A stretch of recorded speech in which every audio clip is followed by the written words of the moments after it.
네, 첫 나방에서 많은 선생님들께서 뜨거운 반응 그리고 참여를 보여주신 덕분에요.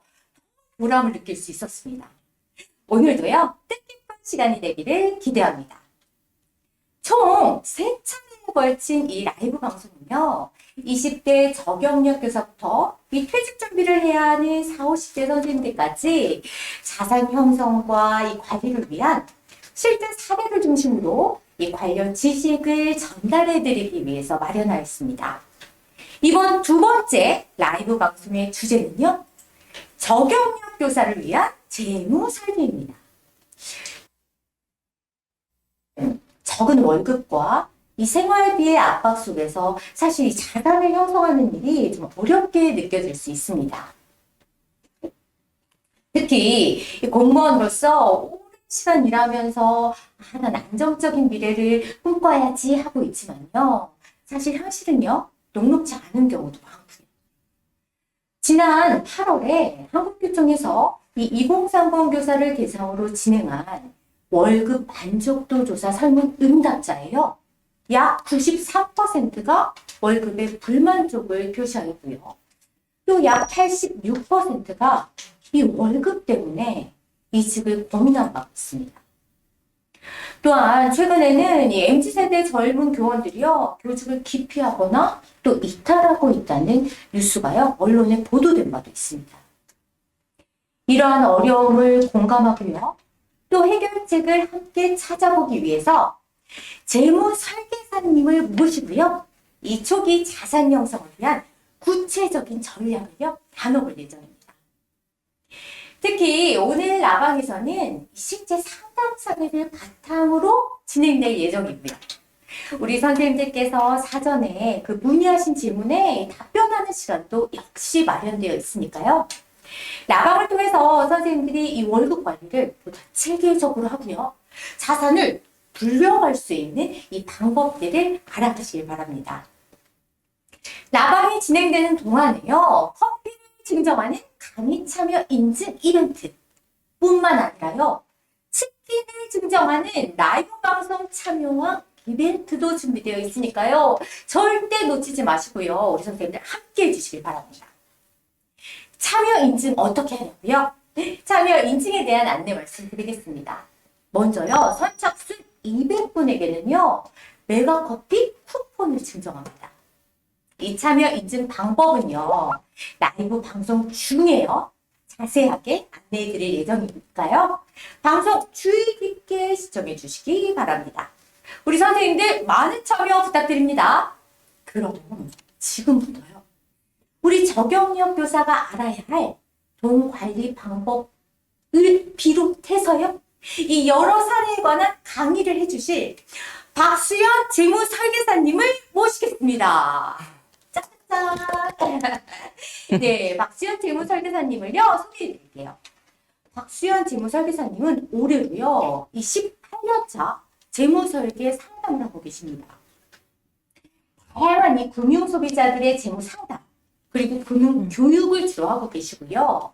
만 19세에서 39세 청년분들의 이 재무 상담은요, 놀라지 마세요. 매년 몇 회? 300회 이상을 하고 계십니다.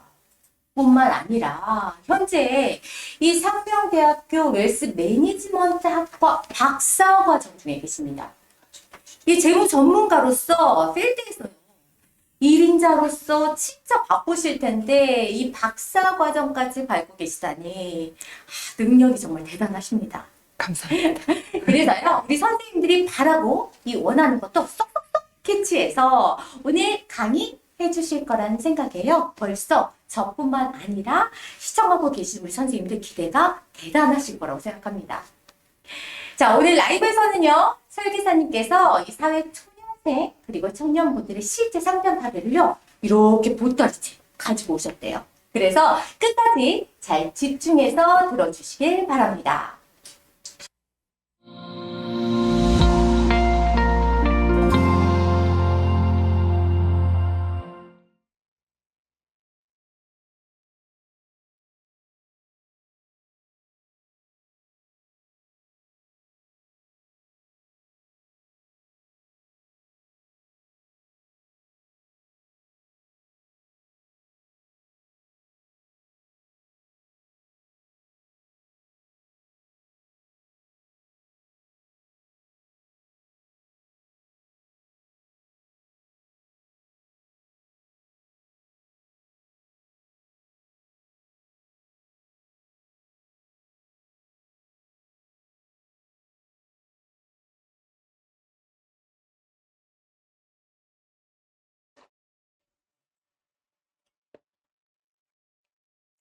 네, 안녕하세요. 안녕하세요. 제가 지금 본격적으로 좀 질문을 드리기 전에 한 가지 부탁 말씀 좀 드리고 네. 제가 좀 친해지고 싶어서 그래야 저도 이제 정보를 쏙쏙쏙 해낼 수 있잖아요. 그래서 선생님이라고 호칭을 좀 해도 되겠습니까? 감사하죠. 네, 괜찮습니다. 네, 감사합니다. 우리 선생님께서 상담을 많이 하신다고 이렇게 하셨는데 주로 그러니까 어느 연령대 분들이 상담을 주로 많이 요청하시나요? 제가 이게 왜 궁금하냐면 아무래도 이 재무 고민이라는 게 좀 나이에 따라서 다 다르잖아요. 그렇죠. 네, 어떤가요? 제가 주로 상담을 많이 하는 연령층이 20, 30대 청년분들인데요. 청년 기본법에서는 청년 나이를 만 19세에서 34세 이하로 규정을 하고 있습니다. 그러나 일부 정책에서는 19세에서 39세로 규정을 하고 있어서 이제 막 사회생활을 시작한 사회초년생이나 결혼을 준비하는 예비 신혼부부를 포함해서 신혼부부의 재무상담을 많이 하고 있습니다. 아, 그렇군요. 저도 이 청년층에 포함되고 싶다는 생각이 드네요. 네. 근데 선생님, 저는 들으면서 이제 그런 생각이 들었어요. 딱 주제를 봤을 때, 금융상담? 그리고 재무상담? 이런 것들이 같은 건지, 다른 건지, 아니면 이 말만 살짝 바꿔놓은 건지, 좀 이런 생각이 들더라고요. 사실 제가 이렇게 이런 것들을 잘 알지 못하는 사실은 재무 초보자입니다. 근데 이 시청하고 계신 우리 선생님들도 저 같은 재무 초보자들이 계실 수 있으니까 그것들을 좀 쉽게 설명해 주실 수 있으실까요? 그럼요. 네. 재무 상담은 다른 금융 상담과 차이점은 재무 목표를 기반으로 해서 지출 관리나 저축, 투자 계획을 세운다는 점인데요. 여기서 재무 목표는 우리가 돈을 모으는 이유라고 생각해 주시면 좋을 것 같아요. 그래서 우리가 한 번도 돈을 모아야 하는 구체적인 이유를 갖고 저축을 해본 경험이 없다면 우리의 재무 목표를 너무 어렵게 생각하지 마시고 버킷리스트를 정리해본다라는 생각으로 접근하시면 오히려 좀 더 쉽게 와닿을 수 있을 것 같습니다. 버킷리스트. 네네. 네. 네. 그래서 저는 꼭 돈을 모으고 불려야 하는 것만이 재무 목표라고 생각하진 않거든요. 그래서 나의 삶에서 추구하는 가치나 방향은 서로 다를 수 있고 삶을 행복하게 살기 위해서 하루하루 열심히 노력하고 있는 거니까요. 네네. 누구에게 보여주기 위해서 하는 목표도 아니고 나를 위한 목표이니까 무엇이든 저는 재무 목표가 될 수 있다고 생각을 합니다. 근데 저는 이게 재무 목표라고 네. 하면 이게 좀 단어, 이 말만 들어도 살짝 저한테는 약간 어려운 느낌이 좀 들더라고요. 네. 그러면 우리 선생님이 전문가시니까 우리 일상생활에서 이렇게 좀 쉽게 이해할 수 있는 예로 좀 풀어서 설명을 해주시면 저는 좀 더 이해하기 쉽지 않을까 이런 생각이 좀 들거든요. 네. 네. 뭐, 예를 들어서 제 재무 목표를 하나 공유해 드리자면, 저는 핸드폰 단말기를 구입하기 위해서 매달 3만 원씩 5년 동안 180만 원 모으기가 제 재무 목표 중에 하나입니다.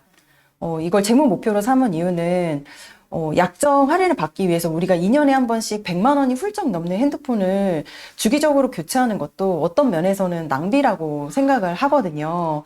그리고 약정 할부로 단말기를 구입하게 되면 단말기 할부에 대한 이자도 5에서 6% 통신사에 내야 하는 비용도 아깝기도 해서 저의 재무 목표로 만들고 5년 동안 지금 핸드폰 잘 아껴 쓴 다음에 5년 뒤에 그 시기에 나오는 신상 핸드폰을 일시불로 구입하는 걸 목표로 해서 지금 열심히 모으고 있는 중입니다. 예, 저는 그냥 가서 딱 24개월, 36개월 약정 걸어가지고 이자 딱딱 내가면서 이렇게 했었는데 다들 그렇게 하시죠? 예, 네. 반성하겠습니다. 그런데 저 같은 경우는 사실 여행을 엄청 좋아하거든요. 그러면 사실 여행을 좋아한다 그러면 좀 소비 측의 이게 측면이 좀 맞춰지잖아요. 그럴 근데 수 있죠. 여행을 가기 위해서 여행 경비를 모으는 것도 그러면 엄연히 네. 재무 목표로 볼 수 있는 거 아닌가요? 그럼요. 예. 그렇게 생각하니까 갑자기 이제 재무 목표 갑자기 좀 저는 설레는 느낌이 좀 들거든요. 어떤가요? 네. 저는 그런 여행도 재무 목표가 될 수 있다고 생각을 합니다. 근데 그게 삶에서 내가 생각하는 가치나 뭐 이런 방향성의 차이인 거죠. 그래서 실제로 제가 기억에 남는 목표 중에 하나가 이제 상담했던 사례에 있는데요. 반려동물을 키우기 위해서 집에서 이제 독립하는 걸 목표로 만드신 분이 있었어요. 구체적으로 그 반려동물이 뭘까요? 글쎄요, 요새는 저희는 이게 소형견, 중형견, 대형견 있잖아요. 그쵸. 근데 저희 나라에서는 중형견이나 대형견을 이제 집에서 키우기가 쉽지 않으니까 그분은 소형견이지 않았을까? 비슷합니다. 그래요? 네, 어쨌든 범위가 강아지니까요. 예. 근데 그분의 반려동물이 진돗개였어요. 키우고 싶었던 게. 근데 아무래도 작은 소형견이 아니다 보니까 이제 대형견이기도 하고, 그리고 원룸에서 키우는 거는 아무래도 그 반려견을 위해서도 그쵸. 환경적으로 좋지 못하잖아요. 그래서 이제 투룸 이상은 돼야 될 것 같고, 현재 직장 때문에 또 서울에 살고 있다 보니까 서울은 또 복잡하기도 하고. 그쵸. 네, 그래서 반려견을 입양하게 된다면 본가 있는 지역으로 이사를 갈 계획을 세워오신 분이 있었거든요. 그런데 그 계획을 세우면서 굉장히 행복했다고 하셨어요. 아직 이루어지지 않은 목표지만 만약에 이 목표가 실제로 현실에서 실현된다면 그 상황이 행복할 것 같다고 말씀을 하시면서 이 재무 계획을 세웠던 그 시간이 즐거웠다고 말씀하셨던 게 참 기억에 많이 남습니다. 그리고 우리가 그 외에도 살아가면서 겪어갈 결혼, 내 집 마련, 뭐 자녀 출산, 자녀 교육자금, 노후준비 같이 생애 주기별 이벤트도 있겠지만 그 중간중간에 생길 수 있는 이제 선생님께서 말씀하신 여행이라든지 차량 구입, 뭐 대학원과 같은 이제 본인에 대한 교육비 등이 돈이 필요한 일들이 많이 있으니까 네네. 일단 나의 재무 목표부터 정리해보는 것을 권장드리고 싶어요. 뭔가 재무 목표 이렇게 세운다고 하면은 근데 저는 아직도 이 재무 목표라는 이 단어 때문인지 재무 목표를 세운다 하면 이렇게 멋진 플래너 하나를 먼저 사고 네. 그 멋진 플래너에 각가지 색깔펜을 준비한 다음에 이렇게 써야 될 것 같거든요. 근데 한번 막상 써보세요 하면 뭘 써야 되지? 되게 막막할 것 같거든요. 네. 그렇다면 이 재무 목표를 세울 때 진짜 반드시 이것만큼 고려해야 한다. 이 핵심 포인트 같은 거 우리 선생님께서 좀 알려주세요. 일단 재무 목표를 정하실 때 너무 어렵게 생각하지 마시고요. 딱 5가지만 기억해 주시면 좋을 것 같습니다. 5가지. 5가지. 네. 첫 번째는 구체적일수록 좋다입니다. 그러니까 뭐 다들 재무 목표에는 내 집 마련에 대한 목표는 다 있으시잖아요. 그래서 집을 좀 예를 들어서 설명을 드리면 집을 결정할 때 일단 지역을 먼저 정하시는 게 필요하겠죠. 보통 직장과의 이제 출퇴근 거리를 고려해서 이제 위치를 정하시는 게 좋을 것 같고요. 그리고 집의 형태. 빌라냐, 오피스텔이냐, 아파트와 같은 이제 집의 형태가 다양하게 있으니까 형태도 정해야 되고 이제 방 개수를 2개를 갈지 3개를 갈지 고려를 해서 집의 규모도 정하셔야 되겠죠. 네. 그래서 일단 이제 그게 정해진 다음에 두 번째 이제 정량화, 수치화 할 수 있어야 된다. 첫 번째 먼저 구체적으로 세운다. 네, 맞습니다. 그리고 두 번째 정량화, 수치화해야 할 수 있어야 된다. 네. 네. 일단 지역도 정했고, 규모도 정했고, 집의 형태도 정했다면, 부동산 중개인을 만나서 직접 눈으로 집을 보는 것도 좋겠지만, 네네네. 물리적으로 우리 선생님들 바쁘신데 그러기가 어렵잖아요. 네. 그러니까 일단 손품을 팔아보셔도 좋아요. 그러니까 직방, 다방 같은 뭐 그런 이런. 어플 워낙 많잖아요. 네네. 그래서 일단 내가 원하는 지역에 집의 시세가 어느 정도 형성되어 있는지 알아야 그것을 예산으로 정해서 이제 필요 금액을 정할 수가 있습니다. 그리고 세 번째는 세 번째 기간이에요. 기간. 네. 몇 년 뒤 이사를 할 건지 또는 구입할 계획이 있는지와 같이 이제 돈이 필요한 시기를 이제 정해야겠죠. 네. 그리고 네 번째는 달성 가능 여부입니다. 달성 가능 여부. 네. 우리가 두 번째 기준에서 정한 이제 필요 금액을 이제 돈이 필요한 시기까지 남은 기간으로 나눴을 때 매달 얼마씩 모아야 하는지를 계산해 볼 수 있죠. 네네. 그래서 현재 내 급여에서 이제 저축 가능한 여력과 비교했을 때 저축 가능한 금액이라면 바로 재무 목표 달성을 위해 저축 계획을 실행하시면 되고 만약 좀 저축이 부족할 것 같다라고 하면 좀 기준을 수정해야 될 필요도 있습니다. 그래서 예상 시기를 조금 뒤로 미룬다든지 필요 금액을 좀 줄여본다든지 하는 식으로 최대한 저축 가능한 선을 목표로 설정해 주시면 좋을 것 같습니다. 네. 그럼 마지막 5번째. 네. 마지막 5번째가 전 제일 중요하다고 생각을 네. 하는데요. 5번째는 의미입니다. 그러니까 내 집 마련에 대한 목표는 누구나 다 갖고 있는 목표예요. 네네. 근데 실제 제가 상담했던 내담자 분들의 사례를 말씀을 드리면 이제 첫 번째 분은 다들 주변에서 내 집 마련 하니까 나도 내 집 마련의 목표를 만들어 봤다라는 사람하고 이제 두 번째 내담자는 이제 본인이 어릴 적에 부모님과 이제 이사 경험이 많다 보니 이사 갈 때마다 이제 학교도 전학 가야 되고 맞아요. 그럼 또 새로운 환경에 적응하는 게 그분한테는 힘들었기 때문에 네. 내 집 마련을 통해서 한 집에서 오래도록 그리고 앞으로 태어날 나의 자녀와 함께 살고 싶다는 목표를 갖고 계신 분이 있었거든요. 선생님께서 첫 번째 상담자, 두 번째 사례자 중에 누가 이 목표 달성 가능성이 높을 거라고 생각이 드세요? 아무래도 지금 5번째 목표가 의미였잖아요. 맞습니다. 그러니까 저한테 의미 부여를 탁 해주는 네. 그 추진력을 주는 그 두 번째 사례자일 것 같습니다. 맞습니다. 네. 저희 사회자 선생님뿐만 아니라 네. 이제 방송을 보시는 선생님들께서도 모두 두 번째 사례자라고 생각을 하실 거예요.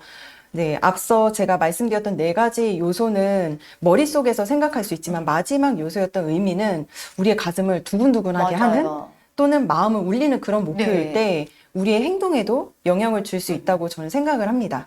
네, 단순히 많이 아껴서 최대한 많이 모으자보다는 기꺼이 내가 하루하루 소비에 신경 쓰고 목표한 저축액을 저축하기 위한 노력을 해야만 하는 그런 나의 목표일수록 달성 가능성이 높아질 수 있다고 생각을 합니다. 확실히 뭔가 이게 사실 금융, 재무 이랬을 때에는 그냥 단순히 돈을 모아야 돼. 저는 이렇게 그런 식으로 어렸을 때 학습을 받았던 것 같거든요. 네. 근데 그게 아니라 나의 행복, 나의 가치, 네. 나를 울릴 수 있는 것, 내 가슴을 울려주는 것. 이렇게 하니까 좀 의미가 다르게 느껴지긴 하네요. 네. 네. 그런데 재무 목표. 뭔가 이렇게 하니까 조금 해야 될 것 같긴 한데 근데 꼭 이 재무 목표를 꼭 세워야 하는 건지는 아직까지는 좀 깊이 와닿진 않습니다. 네. 제가 그냥 방송이어서 드리는 말씀이 아니라 네. 그냥 벌어서 좀 쓰면 되는 거 아닌가? 그냥 이렇게 예쁜 진주 목걸이도 좀 하나 사서 이렇게 달고 이러면 안 되나? 그냥 흘러가는 대로 살아도 되는 거 아닌가? 지금 그런 생각도 전 들거든요. 근데 목표를 정말 세우면 뭐가 달라지는지 그걸 구체적으로 정말 알고 싶고 제가 그거를 깨달아서 저도 재무 목표를 제대로 한번 세워보고 싶습니다. 네. 앞서 제가 재무 목표의 필요성을 좀 자세하게 설명드린 이유는 상담을 하면서 제가 많은 분들께 느끼는 게 조급함이 느껴져요. 그래서 요즘에 이제 유행에 뒤처지는 것에 대한 공포 심리, 소외되는 것에 대한 불안감을 포모 증후군이라고 하는데요. 우리가 이제 B2, 영끌이라고 하는 것도 감당하기 어려운 수준의 대출을 무리하게 받아서 집을 사려고 하는 거, 그리고 투자를 하는 것도 어떤 면에서는 뒤처지는 것에 대한 두려움의 영향이 있다고 생각을 합니다. 그 외에도 이제 타인과의 비교를 하면서 본인이 갖고 있는 장점은 보지 못하고 이제 부족한 점만 강박적으로 채우려고 한다는 네. 생각을 많이 들거든요. 그래서 나만의 재무 목표가 없으면 목적지 없이 망망대해에 항해하는 배와 같아서 이제 주변 분위기에 휘둘리기 쉽고, 네. 그리고 제가 상담할 때 이제 우리 청년들에게 조급함이 느껴지는 이유 중에 하나가 이제 재무 목표의 부재라고 생각을 했습니다. 그럴 수 있겠네요. 음. 사실 저도 예를 들어서 멀리 찾아볼 게 아니라 저희 친구 네. 또는 뭐 옆반 선생님이 나 오늘 로또 청약 있어 사러 가. 또는 나 줍줍했잖아. 뭐 이런 얘기 들으면 왠지 저도 막 조급함이 생겨서 해야 될 것 같고 그쵸. 그리고 하면 대박 날 것 같다는 느낌이 좀 들더라고요. 이런 건 어떤가요? 저는 뉴스에서 로또 청약이나 줍줍 이런 식의 표현으로 우리 이제 청년분들뿐만 아니라 선생님들에게 이제 부동산 투자에 대해서 되게 안일하게 생각하게 만드는 그런 뉴스 기사를 볼 때마다 참 우려스러운 부분이 있어요. 실제로도 매년 상담할 때 꼭 그런 고민으로 상담 신청하시는 분들이 몇 분씩 계시거든요. 실제 이제 제가 상담했던 내담자분도 초등학교 선생님이셨어요. 근데 이제 학교 근처에 분양 공고가 났던 거죠. 그래서 청약을 넣었고, 운이 좋게도 청약이 됐어요. 부럽네요. 네, 부럽죠. 근데 알고 보니까 그 네. 아파트가 미분양 아파트였던 거예요. 그리고 심지어 당시에 전매 제한이라든지 거주 요건 같은 그런 제한 사항들이 다 풀려 있었던 아파트였거든요. 근데 막상 청약에 당첨되고 나니까 포기하게 되면 청약 통장 날려야 되는 거고, 그리고 청약 당첨됐다라는 그런 이제 뭔가의 기대감 때문에 그 집을 이제 청약을 유지하기로 하셨어요. 네네. 그런데 문제는 이제 입주 시기가 다가올수록 열심히 최대한 아껴서 잔금을 모으고 있지만 네. 잔금을 치를 수 있을지에 대한 걱정이 점점 커지면서 이제 청약을 유지한 것이 잘한 선택인가 고민을 하고 계신 상태였어요. 근데 이제 잔금 대출도 미리 알아보니까 뭐 예를 들어서 이제 그 선생님은 실제 수입은 아니지만 네네. 선생님의 월급이 약 100, 뭐 280만 원 정도 된다고 한다면 이제 그분의 이제 집을 들어갔을 때 잔금 대출을 받아서 입주는 할 수 있겠지만 대출 원리금이 매달 230만 원 정도 나갈 게 예상이 된다고 하시더라고요. 그러면 50만 원으로 그쵸. 먹고 자고 입고 생활비, 관리비 다 하셔야 된다는. 그럼요. 네네. 근데 생각해 보시면 그게 절대 안 되겠죠. 네, 너무 네. 힘들 것 같아요. 그러니까 이제 입주할 때부터 그분이 이제 걱정이 되시는 거예요. 뭐 관리비도 내야 되고 그런 생활비 내야 될 것을 생각을 하면 내가 지금 청약을 넣은 게 이제 잔금 치를 때가 될수록 조금씩 후회가 되어가는 상황이 됐던 거죠. 그래서 제가 이제 같이 상담을 하면서 고민을 나눠봤을 때 이 집을 내가 살고자 하는 목적으로 이제 거주 목적으로 청약을 넣은 건 맞지만 내가 그 집에 돈을 지불할 능력이 안 되면 그 집에 살 수 없는 게 당연한 거잖아요. 네네. 그래서 입주와 동시에 일단 전세로 세입자를 받아서 전세 보증금으로 잔금을 치러서 잔금 먼저 해결하고 그리고 선생님은 그동안에 돈을 최대한 모아서 내가 감당할 수 있는 선에서 대출을 받아도 대출 원리금과 생활을 유지할 수 있는 수준까지 내 집 입주 자금 모으기를 재무 목표로 만들었던 상담 사례가 있었습니다. 그래서 우리가 대출을 받을 때 모아둔 돈이 적어서 대출을 받은 것도 있고, 그리고 청년에게 주어지는 정책이니까 이제 또는 신혼부부에게 주는 혜택이라고 생각을 해서 최대한 대출을 한도 끝까지 받으시려고 하는 경우도 상당히 많거든요. 네, 저희 영끌이라고 하잖아요. 네네, 네. 맞습니다. 근데 이제 그럴 때도 이제 대출을 받아서 하루 이틀을 갚아서 끝날 일이 아니잖아요. 길면 30년 맞아요. 상환 기간을 두고 갚아 나가야 될 텐데 상환에 대한 계획도 고려해서 대출 한도를 정하는 건 정말 필요하다고 생각을 합니다. 그래서 이제 상담할 때 대출 원리금을 적정한 상환 비율에 대해서 설명을 드리는데 월 소득의 30% 이내일 때 재무 건전성 측면에서도 양호하다고 말씀을 드리고요. 그리고 그거 외에도 함께 이제 주관적인 평가도 함께 필요한데 감당 가능할 수준인가? 아, 내가 감당할 수 네, 있는가? 네, 그렇죠. 우리 생활을 유지하면서 이 대출을 갚아나갈 수 있는가까지도 네네네. 함께 고려해 주시면 좋을 것 같습니다. 아, 음.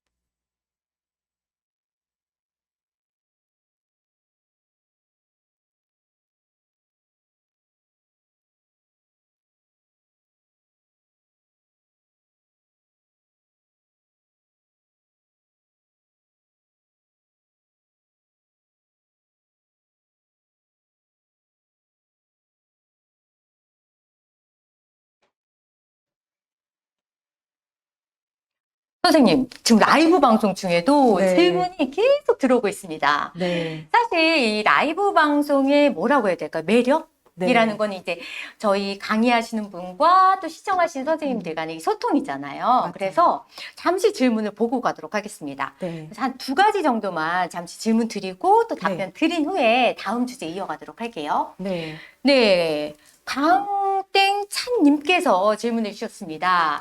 이 선배교사들은 교직원 공제 상품에 많이 가입하셨다고 합니다. 여기 선배교사, 예, 가입했습니다. 네, 초임교사로서 이 교직원 공제 상품의 비중을 높여야 하는지 아니면 IRP 또는 ISA의 비중을 높이는 것이 좋을지 투자자에게 어느 것을 권유해 주실까요? 라고 질문해 주셨습니다. 네, 실제로도 정말 많이 해주시는 질문인데요. 저는, 교직원 공제회도 그렇고, IRP도 그렇고, ISA도 그렇고, 결국엔 금융 상품이기 때문에 우리가 금융 상품을 선택하기 이전에 나의 재무 목표 먼저 점검을 하시는 게 필요하다고 생각을 합니다.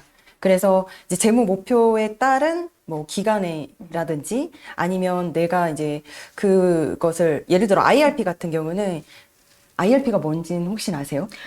저 선배교사이지만 목걸이 사느라고 그런 거에 관심을 거의 못 가져서 네. 죄송합니다. 네, 뭔가요? IRP는 정확하게 말하면 개인 퇴직 연금 계좌입니다. 네, 개인 퇴직 연금 계좌. 네, 네. 입력하겠습니다. 네. 네. 근데 이제 IRP를 우리가 세액공제 받을 목적으로 그냥 연금이라는 목적이 아닌 걸로 이 IRP 계좌를 사용하게 되면 결과적으로는 내가 또 그 돈을 빼야 될 때 세액공제 받았던 거 또 뱉어내야 되는 거거든요. 그래서 이제 목표가 연금이면 IRP 계좌를 활용해도 좋은 거고, 그리고 ISA 계좌는 뭘까요? 답변하고 싶지 않습니다. 네, 뭔가요? 네. 우리가 다 이렇게 줄여서 말을 하다 보니까 정확한 이 플레임을 모르고 네. 계시는 분들이 많아요. ISA는 개인 종합 자산관리 계좌입니다. 아, 개인 종합 자산관리 자산관리 계좌. 계좌. 갑자기 더듬게 되네요. 네네. 네. 어쨌든 이 ISA 계좌도 이제 연말정산할 때 세액공제 혜택은 없지만 3년 이상 만기를 유지를 했을 때는 뭐 일반형이냐 서민형이냐에 따라서 이제 만기 시 차들 이자에 대한 이자 소득세를 감면받을 수 있는 비과세 혜택이 있어요. 그런 것처럼 이제 상품별로 뭐 만기라든지 뭐 세금 혜택이라든지 이런 게 다양하잖아요. 네네. 그래서 우리가 이제 교직원 공제를 만약에 내가 은퇴 자금으로 활용을 하겠다. 근데 교직원 공제는 제가 알기로는 이제 투자가 아니라 이제 개인적으로 이제 선생님들이 직접 투자하시는 게 아니라 이제 교직원 공제가 운영을 해주시는 거잖아요. 네네. 근데 내가 좀 안정적인 성향이다라고 하면 그냥 교직원 공제가 운영해주는 대로 해도 되는 거고, 네네. 내가 좀 더 적극적으로 내 노후 자금을 위해서 좀 투자도 적극적으로 해보고 싶다. 그러면 뭐 IRP 계좌나 연금저축 계좌, 뭐 이런 연금이라고 쓰여져 있는 이름의 계좌에 넣어서 직접 운영을 해보셔도 돼요. 근데 이제 그런 차이가 있는 거죠. 내가 직접 운영 지시를 해서 돈을 운영해 볼 것이냐, 아니면 교직원 공제에서 운영하는 대로 안정적으로 내가 가져갈 것이냐, 그거에 따라서 저는 상품의 선택이 달라질 수 있다라고 생각을 합니다. 예, 답변 감사합니다. 네. 그러면 하나만 더 이어보고 갈게요. 네. 네. 구땡땡 진님께서 질문해 주셨습니다. 구땡땡 T님께서 질문해 주셨습니다. 이 사회생활을 시작한 교사에게 이것만큼은 꼭 가입해라. 이 추천해 주실 만한 금융상품 좀 소개 부탁드립니다. 저는 사실은 선생님도 그렇고, 네. 저도 그렇고, 우리 때 없었던 거. 네. 그런 게 이제 나라에서 라떼 없었던 거. 네, 라떼 네. 없는 거.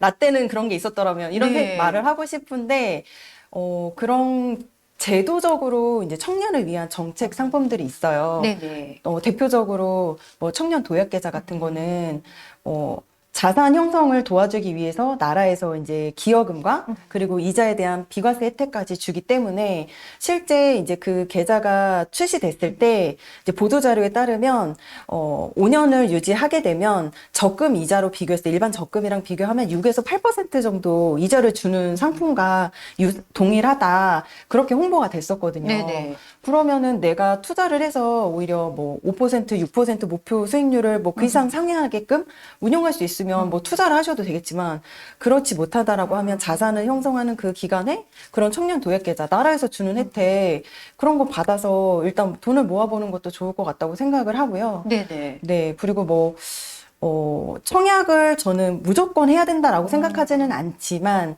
혹시나 우리가 이제 신혼부부로서 나중에 내 집 마련을 할 때 청약이라는 제도를 잘 활용해서 집을 마련할 수도 있으니까 청약통장 정도는 뭐 내 필요에 따라서 있으면 좋을 수도 있겠다라고 말씀을 드리고 싶습니다. 청년만이 누릴 수 있는 혜택. 네. 고객 교사님들 꼭 가입하셨으면 좋겠네요. 네. 네. 그러면 깜짝 질문에도 이렇게 답변 역시 예, 고수십니다. 예, 답변 네. 감사합니다. 그러면요, 이 사회 초년생은 어떤 포트폴리오를 구성하면 좋을지에 대해서 다음 네. 주제 이어가 보도록 하겠습니다. 네. 저도 이제 궁금했는데요. 저축은 소득의 몇 퍼센트 정도를 해야지 그치, 저축 잘한다. 이런 소리 좀 들을 수 있을지도 궁금하고요. 네. 또 저축한 돈 중에서 투자는 또 어느 정도 할애해야 너무 모험적이지 않으면서도 좀 알차게 이렇게 굴릴 수 있을지. 네. 네, 너무 욕심이 많은 건지 모르겠지만 예, 궁금합니다. 실제로 제가 상담을 할 때 뭐 청년층뿐만 아니라 전 연령에서 많이 나오는 네. 질문이에요. 뭐 저축은 소득에서 얼마나 해야 되는지, 뭐 저축 금액 중에 어느 정도는 투자를 해야 되는지 정말 많이 물어보시는 질문이거든요. 그래서 제가 재무 진단을 도와드릴 때 이제 한국형 가계 재무 비율 도출 및 가이드라인이라는 그런 논문이 있어요. 거기에 이제 가계 재무 비율 가이드라인을 참고하고 있습니다.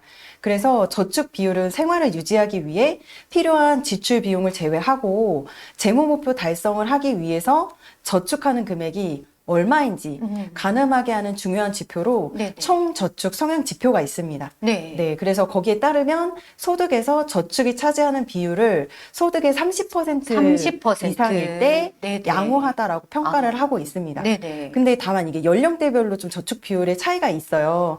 그래서 주로 이제 미혼이나 부양가족이 없는 20, 30대의 경우는 네, 저축률을 50% 50% 이상 권장드리고 있습니다. 네네. 네, 그리고 이제 금융투자 성향 지표에 따르면 총 저축 금액에서 상대적으로 수익성이 높은 금융투자 상품에 투자하는 정도를 의미를 하는데요. 주식처럼 이제 확정금리형 상품이 아닌 투자 상품에 적립되는 금액이 우리가 총 저축 금액이 100만 원 정도 매달 저축을 위해서 모으고 있다라고 하면 최소 30% 이상을 30%. 이제 투자형 상품에 적립하는 것을 추천드리고 있어요. 네, 네. 30%. 네네네. 30이라는 퍼센트가 되게 중요하네요. 네네. 네. 근데 이 30%도 중요하지만, 본인의 연령이나 투자 경험에 따라서 이제 비중은 달라질 수 있기 때문에 네네. 뭐 그 30%를 무조건 잘했다라고 해서 투자를 잘한다. 뭐 그것보다 못한다고 해서 투자를 못하시네요라고 평가하지는 않습니다. 네.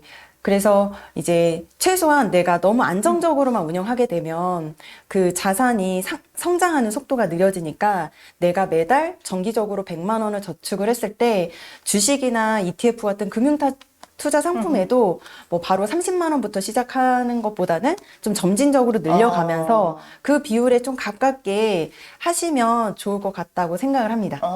네. 그러면은 이렇게 꼭 어떤 정해진 퍼센테이지가 있는 건 네. 아니지만 자신의 투자 성향이나 나이나 이런 것들도 봐서 네. 투자를 하고 또 네. 약간씩 늘려가는 것도 좋다. 네, 네. 맞습니다. 네, 그리고 또 이제 연령에 따라서 이제 투자 비중을 좀 더 높여갈 수도 있는데요. 20대는 뭐 50% 이상, 그리고 30대는 40% 이상을 권장하고는 있습니다. 그리고 제가 말씀드린 것처럼 권장 비율대로 따라한다고 해서 투자를 잘한다고 표현하진 않았잖아요. 네네. 근데 우리가 학교에 다닐 때 시험을 많이 보다 보니까 네. 답을 찾는 훈련을 많이 했던 것 같아요. 네, 우리 제가 생각했을 선생님들은 때. 특히 더 그렇습니다. 맞아요. 네. 근데 이제 우리가 동일한 시험 문제를 풀어서 공부를 얼마나 많이 했는가에 따라서 이제 성적이 우수한 친구, 그쵸. 그리고 또 그렇지 않은 친구로 이제 성적으로 인한 스트레스를 받았던 경험 때문인지 아직도 이제 답을 찾으려는 경향이 많이 남아 있는 것 같은데, 저는 사회생활을 하면 할수록 답은 정해져 있지 않다고 생각이 들거든요. 네, 왜냐하면 소득도 다르고 환경도 다르고 네. 경험도 다른데 우리가 절대적인 기준에 맞춰서 살 수는 없다고 생각을 해요. 맞습니다. 그래서 제가 상담을 할 때도 이런 재무적인 정보, 뭐 저축은 얼마나 하나, 뭐 소득은 얼마나 하나, 이런 정보 외에도 비재무적인 정보들을 통해서 재무 진단을 도와드리기 때문에 내담자의 이제 투자 성향, 그리고 뭐 투자 경험 여부, 뭐 금융 이해력 수준, 위험 수용 성향, 재무 목표에 따른 이제 돈이 필요한 시기도 다 다르다 보니까 그런 것들을 고려해서 투자자의 성향에 맞게 포트폴리오를 구성해야 된다라고 말씀드리고 있어요. 네. 그래서 만약에 이제 오늘 이렇게 라이브 들으시는 선생님들 중에 내가 만약 아직 투자의 경험이 없다라고 하면 투자에 대해서 공부해 본 경험도 많지 않으실 그쵸. 거잖아요. 그러면 투자를 해서 돈을 많이 벌려고 하는 생각은 일단 잠깐 접어두고 접어야 되나요? 잠시? 잠깐 접어두고 네네네. 잠깐. 맛보기부터 이제 시작을 하는 거죠. 이 맛보기는 많이 할 필요가 없잖아요. 네네. 그래서 이 정도 돈은 내가 없어도 괜찮다라고 생각하는 수준의 금액에서 시작해 보는 걸 추천드리고 싶고, 네네. 네, 뭐 비유를 하자면 우리가 학원을 다닐 때 일정 수준의 뭐 학원 강의료 아니면 뭐 운동을 배울 때 뭐 헬스장 이용료 이런 것들 수업료 내고 수업 듣잖아요. 그쵸. 그리고 우리가 한 달 뒤에 수업료 다시 환불받지 않죠. 네. 아니죠. 네, 너무 네. 당연한 건데 이제 그 이유는 우리가 수업을 통해서 이전에 몰랐던 거를 알게 되고 운동을 했다면 운동을 통해서 이제 건강한 몸도 가질 수 있고 그런 효과가 있기 때문에 우리가 수업료를 지불하고 배우는 것처럼 투자도 처음부터 절대 잘 될 수 없습니다. 네, 너무 당연한 이야기인데 우리는 투자할 때 일단 기대감부터 갖고 시작한다는 거죠. 그쵸. 내 돈 네네네. 들어갔으니까. 맞아요. 네, 그만큼은 본전은 꼭, 뽑아야 네, 된다. 그건 네. 있죠. 근데 그렇게 하면 이제 기대가 큰 만큼 이제 실망도 커질 수 있으니까 우리가 수업료를 낸다라고 생각을 하고 한 달에 그냥 내가 부담 없는 정도, 한 5만 원, 10만 원 정도는 네네. 나에게도 크게 문제가 없고 이제 뭐 정기적으로 이제 꾸준히 그 돈으로 투자를 해 보시면 좋을 것 같고요. 그러면 내 돈이 커질수록 이제 관심을 가질 수밖에 없죠. 들어가는 돈들이 많아지니까. 네네네. 네, 그래서 그 관심을 통해서 이제 금융 공부로도 연결을 시킬 수 있다고 생각합니다.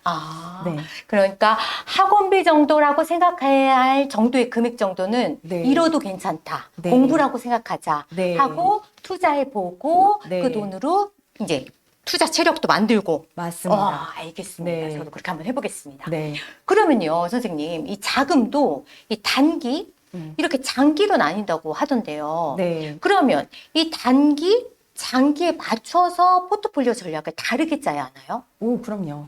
그렇다면 이 단기와 장기별로 이 포트폴리오를 짜는 이 머니팁. 저는 머니팁이라고 말하고 싶더라고요. 이 머니팁이 혹시 있을까요? 그럼요.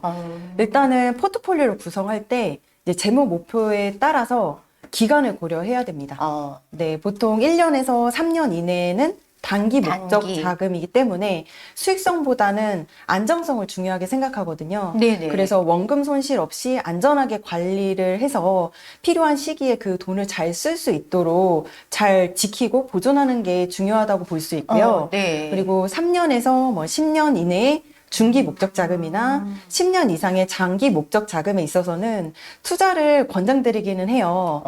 네, 근데 이제 중기랑 장기는 기간이 다르기 때문에 기간에 따라서 위험 자산과 안전 자산의 비중을 적절하게 배분해서 포트폴리오를 구성할 필요가 있습니다.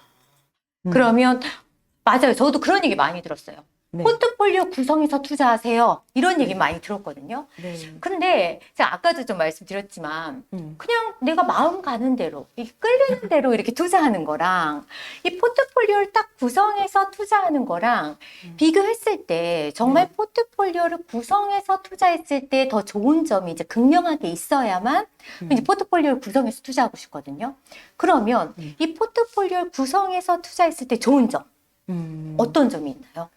일단은 네. 우리가 투자를 하는 이유가 거기서 수익이 날 수 있기 때문에 하는 거잖아요. 네. 그러면 왜 수익이 나는지에 대한 거를 잘 생각해 볼 필요가 있어요. 투자를 해서 수익이 난다는 것은 투자하는 대상에 대한 가격이 변하기 때문이잖아요. 네. 네, 그러면 예를 들어 내가 샀던 가격보다 올라가면 수익이 발생하는 거고, 그렇죠. 내가 샀던 가격보다 내려가면 손실이 발생하는 거죠. 너무 지극히 단순한 원리인데, 네. 이제 금융상품에서는 투자 상품과 투자 상품이 아닌 것으로 구분을 할 때 원금 손실 가능성 여부로 구분을 하고 있습니다. 아. 이제 저처럼 이제 선생님들이나 다양한 금융 소비자분들을 만나서 상담하고 이렇게 금융상품 판매나 권유를 할 수 있는 자격을 갖고 있는 금융 전문가들은 투자 관련 자격들을 기본적으로 취득을 해야 되거든요. 네. 근데 투자 자격 수험서에는 투자를 통해서 수익이 많이 낼 수 있는 방법에 대해 알려주는 게 아니에요. 정말요? 네. 그런 것만 쏙쏙 알려주실 것 같은데. 그렇죠. 근데 저희한테만 안 알려주시는 거 아니에요? 교과서에는 그렇게 나와 있지 않습니다. 예.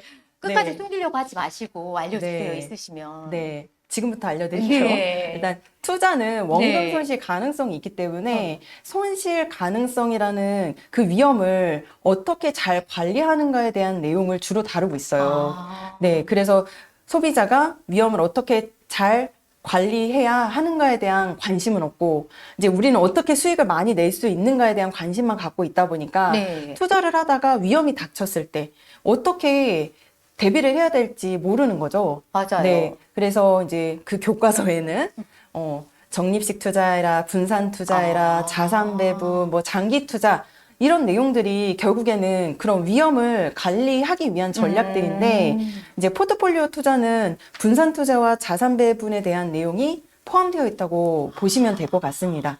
네, 알겠습니다. 그러면 선생님, 이 저 같은 재무 초보자도 네. 이 선생님 말씀 들으니까, 그래도 이론은 이제 조금은 알겠어 라고 이게 좀 감이 잡히거든요. 근데 현실에서는 과연 이런 이론들이 어떻게 적용되는지가 좀 궁금하긴 해요. 네. 근데 선생님이 이제 상담을 굉장히 많이 한다고 하셨는데, 실제 이제 상담 사례 중에서 기억에 남는 이야기들이 좀 있으시잖아요. 네. 그 기억에 남는 이야기들 중에서 특히나 좀 기억에 남는 이야기들을 좀 살짝만 좀 풀어주실 수 있으실까요? 네. 네. 실제 제가 상담했던 사례고요. 곧 결혼을 앞두고 있는 청년이었는데, 이제 사회생활 시작하면서 열심히 아끼고 모아서 1억을 이제 직장 동료들의 권유로 주식 투자를 했더라고요. 근데 문제는 그 돈이 마이너스 55%의 손해를 발생된 거예요, 손해가. 어떡해요? 네네. 그래서 그것 때문에 이제 고민이 돼서 저한테 상담을 신청하셨고, 네네. 이제 결혼을 해야 되는데, 갖고 있던 1억에 반이 날아가 버렸으니까 얼마나 난감하겠어요. 네. 그런데 이제 그분은 거기에서 멈추려고 하지 않고, 이걸 어떻게든 복구하기 위해서 더 위험한 투자를 하려고 했던 상황이었어요. 네, 그럴 것 같아요. 네, 난 다시 그쵸, 1억을 그쵸. 찾겠다. 그쵸. 만들겠다. 네, 맞아요. 근데 아무래도 마음이 급하다 보니까, 좀 이성적으로 생각하기보다는 그쵸. 손실된 부분을 어떻게든 복구하기 위해서 노력하고 계신데 그 노력이 오히려 본인을 더 위험한 함정에 빠뜨리고 있다라는 거는 생각하지 못하고 계신 것 같았거든요.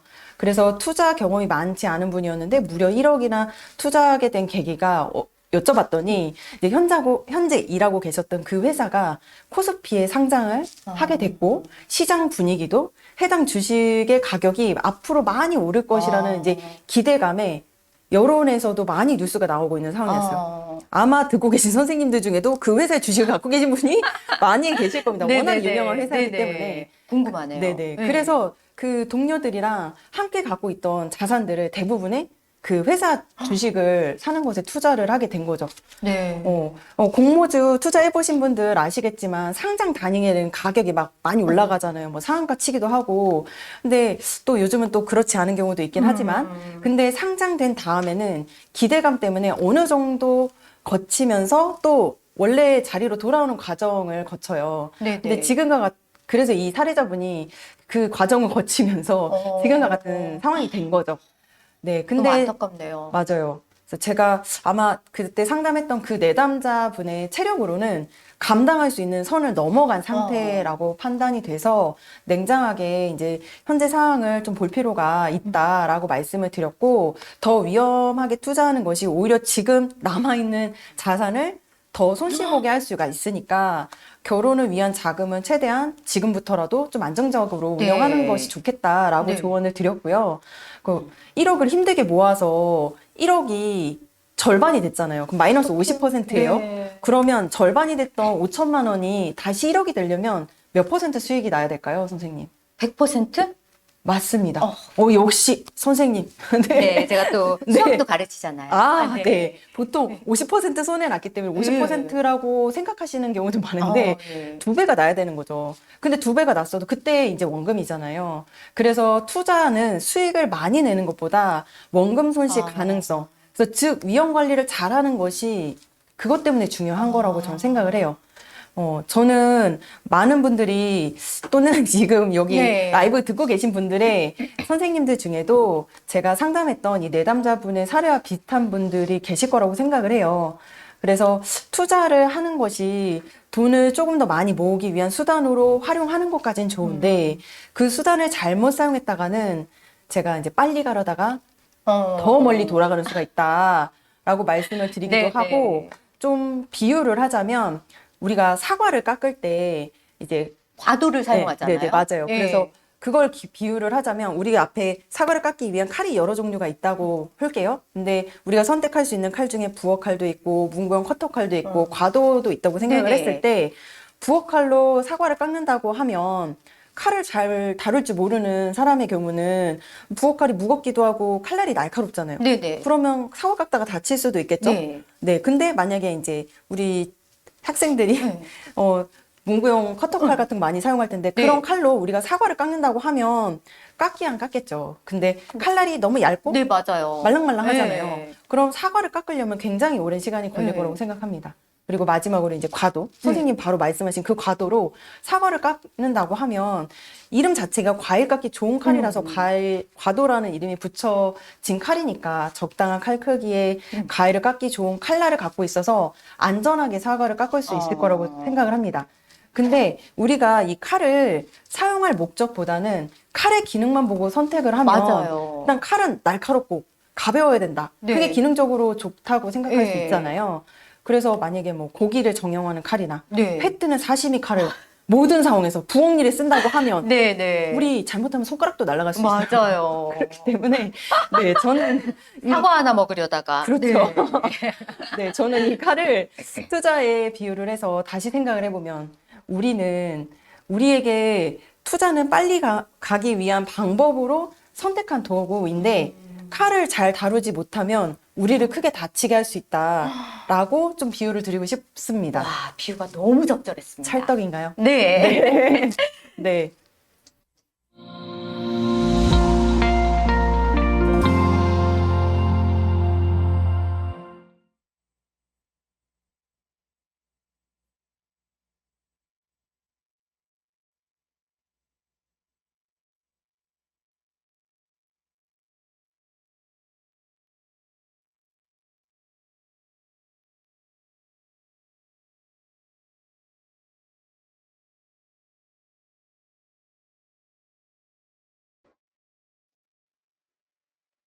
네, 우리 선생님의 그 찰떡 같은 설명 때문에 질문이 계속 올라오고 있습니다. 그래서 중간에 여기서 한 번 더 우리 선생님들이 궁금해 하시는 질문 좀 보고, 네. 그다음에 질의 드리고, 답변 드리고 가도록 하겠습니다. 네네.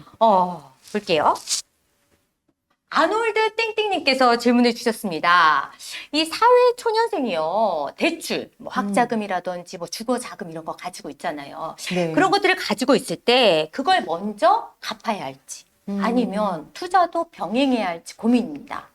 어떻게 균형을 맞추면 좋을까요? 라고 질문을 주셨어요. 네. 이것도 정말 많이 주는 질문 중에 하나인데요. 대출의 경우는 우리가 심리적으로 느끼는 게 부담감이 있잖아요. 맞아. 이자도 내야 되고, 그리고 감정적으로 느꼈을 때 좀 부정적인 감정? 맞아요. 좋지 않은 감정? 예, 은행에다가 그쵸. 예, 돈 갖다 뭔가- 드리는 거 그쵸, 같고. 그쵸, 그쵸. 예. 내가 뭔가 담보 잡힌 느낌. 네. 그런데 적금이나 뭐 투자를 하는 거는 내 자산을 이제 모으고 또 그거에 대한 이자나 뭐 투자 수익도 얻을 수 있기 때문에 또 꺼내 쓸 수도 있잖아요. 네. 그러다 보니까 감정적으로 느껴지는 기분이 긍정적이에요. 그런데 재무 설계에서 어쨌든 자산이 늘어나는 그런 면으로 봤을 때는 결국에는 똑같은 거거든요. 아, 네. 왜냐하면 부채가 감소해서 우리의 자산이 늘어나는 것과 그리고 자산이 쌓여져서 우리 자산이 늘어나는 거는 어떤 면에서 같은 의미인데 뭐가 더 우선해야 된다라기보다는 제가 아까 재무 상담을 할 때 재무적인 것도 고려하지만 비재무적인 요소도 네네. 고려한다고 말씀드린 것처럼 이제 그런 내담자분의 성향에 따라서 좀 내가 대출에 대한 부담을 많이 느끼고 있다. 그러면 대출을 상환하는 거를 오히려 목표로 설정을 하고 저축이나 투자하는 금액의 비중을 조금 더 낮춰서 아주 안 하는 것보다는 그래도 혹시 모를 상황을 대비해서 저축을 비중을 낮춰서 가져간다거나 나는 그런 건 상관이 없다. 그냥 좀 저축을 통해서 돈도 많이 모으고 싶다. 지금 당장 급한 재무 목표도 있다라고 하면 저축 비중을 조금 더 높여가되 대출 비중을 조금 더 낮춰서 상환을 하는 것도 계획이 될 수 있다라고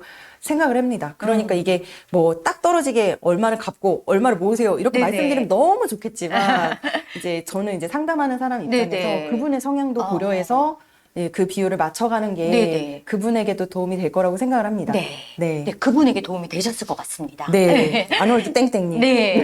네. 그 다음은요, 지구별 땡땡님께서 질문해 주셨습니다. 저경력 교사들이요, 적립식으로 꾸준히 투자하면 좋은 건가요? 아니면 이 목돈을 만들어서 이 한 번에 투자하는 것이 유리한 건가요? 네. 일단 제가 아까 투자에 대한 설명을 드릴 때 우리가 칼을 사용하는 법을 알아야 된다고 말씀드렸잖아요. 그러면 아직 투자에 대한 경험이 많지 않으셨을 거라고 생각이 들어요. 그런데 일단 사회 초년생일 때는 저는 목돈 만들기, 뭐 막 1억 만들기, 뭐 이런 거 해보라고 막 유튜브나 네이버 막 이런 게 많이 정보가 있잖아요. 네, 맞습니다. 근데 그 씨드를 많이 모아서 씨드가 모여야 그걸로 이제 투자를 하는데 뭐 좋다 이렇게 설명이 많이 되어져 있는데 네네. 저는 그 의미가 어떻게 받아들여지냐면 일단 지출 관리를 하는 습관을 만들기 위해서 저축을 일정 금액 이상 꾸준히 할 수 있게끔 그런 이제 목돈 만들기라는 재무 목표를 만들어서 네네. 그걸 하는 거라고 저는 생각이 들었어요. 그런데 목돈이 1억이 만들어져 있어요. 근데 투자 경험이 없어요. 근데 내가 진짜 힘들게 하루하루 아껴가지고 그 돈을 모았는데 투자를 1억을 다 하실 수 있으시겠어요? 선생님이시라면? 전 못할 것 같아요. 네. 그리고 1억이란 돈이 큰 돈이면 엄청 큰 돈인데 또 막상 네.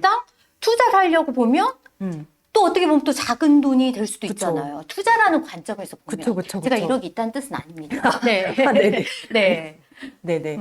근데 그런 것처럼 저는 아직 투자의 경험이 많지 않고 사회초년생인 우리 저경력 교사, 선생님 분들이라면 저는 그 목돈을 모아가는 과정에서 적립식으로 아까 제가 우리가 이제 감당할 수 있는 수준 내에서 이제 이 정도는 괜찮다 싶은 네네네네. 수준에서 일단은 투자를 조금씩 하시면서 이 그 투자 기초 체력이라고 저는 표현을 네네네. 하거든요. 그 체력을 키워가면서 가야 나중에 돈이 사이즈가 커졌을 때 그 돈을 운영할 때 비슷한 상황이 오더라도 멘붕이 그렇게 자주 오진 않을 거예요.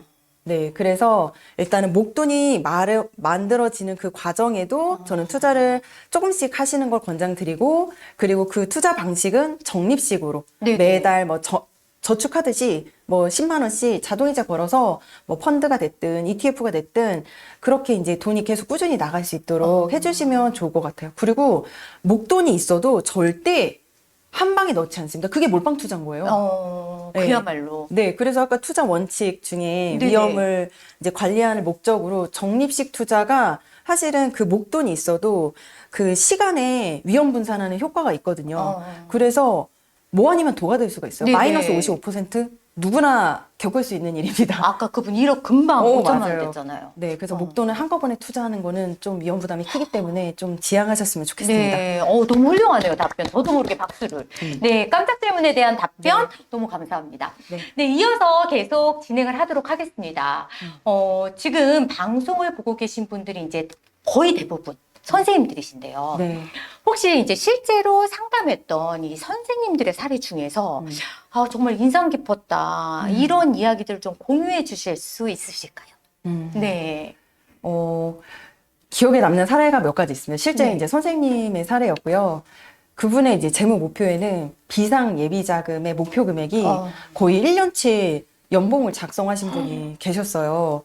근데 이 분에게 이제 왜 그거를 목표로 정하셨는지 좀 여쭤봤더니 선생님께서 하시는 말씀이 뭐 나이브니까 다 솔직하게 말씀드리겠습니다. 네. 만약에 네. 우리 반에 금쪽이 같은 친구가 오게 된다면 나는 네. 휴직을 하고 복직할 때까지 생활비를 쓰기 위해서 비상 예비 자금을 넉넉하게 모으고 싶다는 얘기를 하셨어요. 너무 가슴이 아프네요. 네, 맞아요. 저도 네. 최근에 PD수첩에 네. 나온 그 선생님들 방송 보면서 아, 진짜 좀 우리 선생님들이 고생이 정말 많으시구나라는 네. 생각을 했거든요. 네.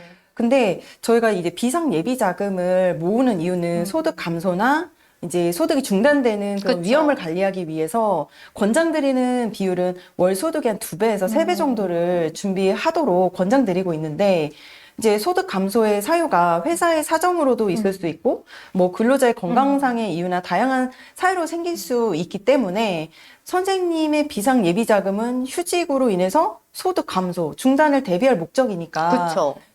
휴직이 예상되는 최대 기간 1년만큼 준비하는 것이 제가 권장드리는 뭐 2배, 3배보다는 훨씬 높은 수준이지만 개인의 상황에 맞게 재무 목표 세운 건 잘하신 거라고 생각이 들었어요. 네. 네, 현실적인 상황은 안타깝지만 네. 그래도 그런 본인의 어떤 예비 상황에 맞춰서 네네. 목표를 세운 건 잘하셨다. 맞습니다. 뭐 그 외에도 뭐 재무 목표에 본인의 노후 자금이 아니라 부모님의 노후 자금을 이제 걱정해서 작성하신 분도 계셨는데 뭐 아무래도 자녀 입장에서 부모님이 살고 계신 상황을 곁에서 보면 노후 준비가 잘 안 되어 있을 거라고 생각이 들 수 있잖아요. 그쵸. 그래서 이제 재무 목표에 작성해 주신 것 같았는데 노후 준비는 이제 그 부모님께서 갖고 계신 뭐 예금, 적금, 보험과 같은 금융 자산으로만 할 수 있는 게 아니라 요즘에는 이제 집을 지금 살고 있는 네네네. 그 주택이 본인 명의 주택이라면 주택을 연금으로 활용할 수 있는 주택연금도 있거든요. 그래서 뭐 나중에 이제 자녀에게 물려줄 생각으로 부모님들은 또 이제 주택을 계속 갖고 계시면서 이제 그걸 노후 자금으로 쓸 생각을 못 하시거든요. 네. 그래서 솔직하게 이제 부모님과 노후 준비에 대한 대화를 해보시면서 부모님의 재산은 물려받는 것보다 현재 부모님의 연금으로 사용하는 것을 권유해 보는 것도 좋은 방법이 방법이네요. 될 수 네. 있다고 설명을 드렸고 네, 뭐 네. 만약에 진짜 상황이 안 좋아서 여건이 너무 안 좋다면 뭐 주민센터를 통해서 지원받을 수 있는 복지 정책은 없는지 이제 사회복지 상담사님과 상담 받아보시는 것도 방법이 될 수 네네네. 있다라고 상담을 드렸던 경험이 있고 그리고 만약에 이제 저희 세대는 형제가 많지 않은데 뭐 좀 형제가 많은 가족이라면 그 가족과 관련된 비용을 혼자 맡아서 할 게 그쵸, 아니라 그쵸. 형제들끼리 뭐 매월 5만 원이든 10만 원이든 이제 카카오 모임 통장 같은 그런 모임 통장을 네네네. 만들어 가지고 이제 가족 통장이라고 이름을 붙여서 이제 돈을 조금씩 미리 준비해 놓으면 돈이 필요한 상황이 됐을 때 뭐 부모님 생신이랑 뭐 결혼 기념일과 같이 가족 행사에 관련해서도 사용할 수 있고 또 마음의 부담을 조금이나마 그쵸. 덜 수 있으니까 네. 그런 방법도 활용해 보는 것을 말씀을 드렸었어요. 전 잘하고 있네요. 저희도 형제들끼리 이렇게 모아서 하고 있거든요. 형제 많은 분들 정말 부러워요. 가끔. 네. 네. 네. 그리고 또 사례 중에 지출이 너무 많아서 상담을 신청했던 내담자분인데 이제 취업을 하자마자 이제 200 한 중후반 정도 되는 월급으로 1억 모으기 재무 목표를 세워서 4년 동안 열심히 저축을 하셨대요. 근데 문제는 1억을 모은 뒤부터 생긴 거죠. 네, 1억을 목표한 대로 모으긴 했는데 아까 선생님도 말씀하신 네네네. 것처럼 1억이 어떻게 보면 정말 큰 돈인데 또 어떻게 생각하면 이게 큰 돈이 아닌 것 같은 그리고 생각보다 할 수 있는 게 많지 않다는 생각이 들어가지고 투자의 관점에서 봤을 때. 네네네네 그렇죠. 그래서 이제 그게 이제 공허함이 생기고 허탈감이 생겨서 이제 돈을 모으지 않고 쓰기 시작했다라는 거죠. 네. 네. 그게 저는 참 안타까웠는데, 네. 이제 열심히 살았고, 이제 모은 거에 대해서는 칭찬을 드렸어요. 근데 우리가 이제 구체적인 재무 목표 없이 맹목적으로 돈을 모으는 목표보다 제가 나만의 이유, 마음을 두근두근하게 하는 그런 올리는, 목표를 네. 이제 다시 세워서 처음부터 다시 시작한다는 마음으로 계획을 세워보자라고 말씀을 드렸고, 상담을 신청하는 것도 어떤 면에서는 좀 다시 시작하고 싶은 마음이 있어서 네네. 신청을 한 거니까, 이미 1억을 한번 만들어 보신 분이잖아요. 그렇기 때문에 다음번 1억은 마음만 충분히 먹으면. 예, 네. 더 잘할 수 있을 거라고 격려도 해드렸죠. 그래서 많은 분들이 돈을 많이 모으고 싶고 많이 불리고 싶어 하는 마음은 저도 사람이기 때문에 너무 이해하는 부분이거든요.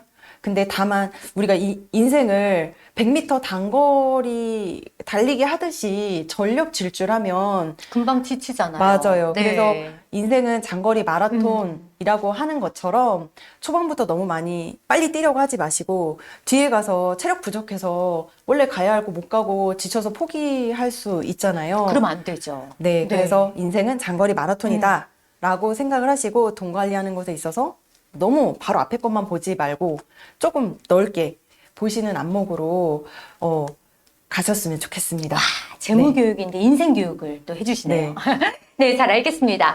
근데 여기에서요, 참여 인증 방법 안내해 드리겠습니다. 네, 문자 발송으로요, 참여 인증해 주시면 되는데요. 문자 내용에 재무라는 단어를 기재해서요, 02-570-5700으로 보내주세요. 이 문자 참여 인증은요, 오늘 라이브 방송 종료까지 가능합니다.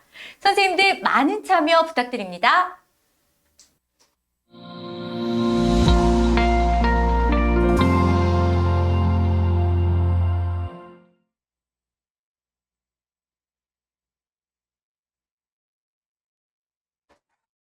네, 이제부터는요, 우리 선생님들이 궁금해하시는 부분에 대해서 질의하고요, 응답해 주시는 시간 가져보도록 하겠습니다.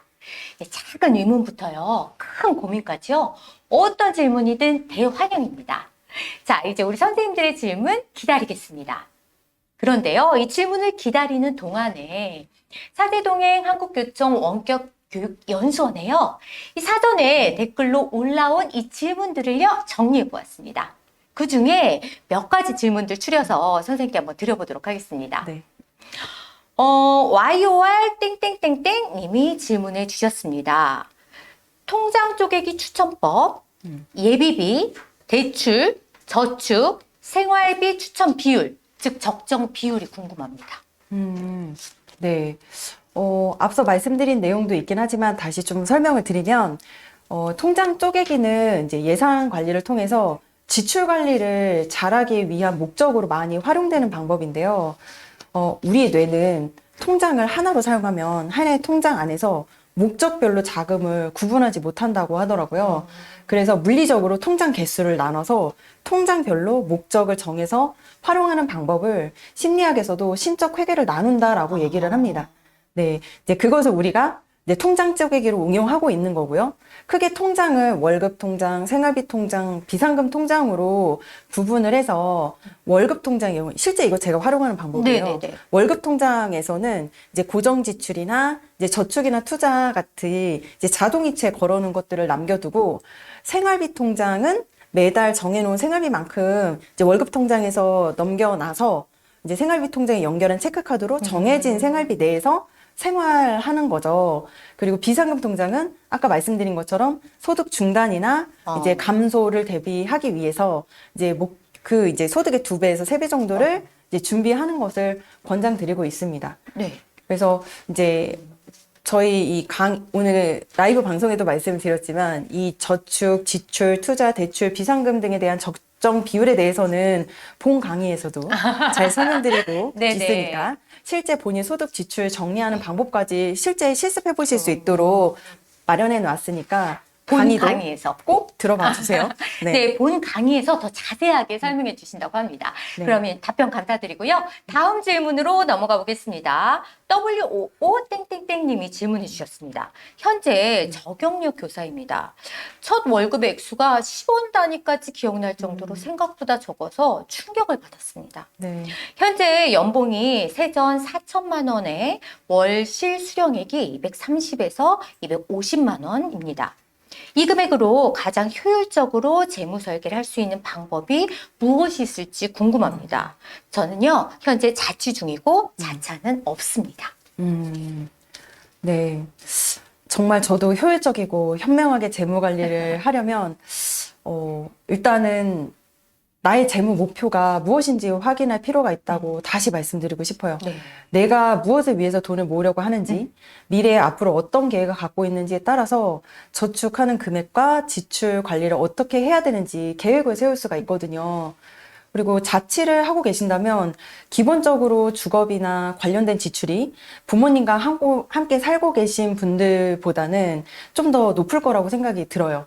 그래서 앞서 말씀드린 것처럼 이제 부양가족이 없는 미혼의 경우는 50% 이상 네네. 저축률을 권장드리고 있다고 말씀드렸잖아요. 근데 자취하시는 분들은 사실은 주거비 지출, 이제 주거비에 관련된 뭐 대출 이자가 될 수도 있고 월세가 될 수도 있고 그런 지출들이 있는 만큼 50%가 좀 어렵다라고 하면 그래도 40% 이상은 저축률을 목표로 잡아서 재무 목표를 거기에 맞춰서 계획 세워보시면 좋을 것 같습니다. 재무 네. 목표가 중요하네요. 맞습니다. 예, 답변 감사합니다. 네. 그럼 다음 질문 넘어가 볼게요. ED 땡땡땡님이 질문을 주셨습니다. 이 슬기로운 소비 생활을 위한 노하우나 팁을 알려주세요. 네.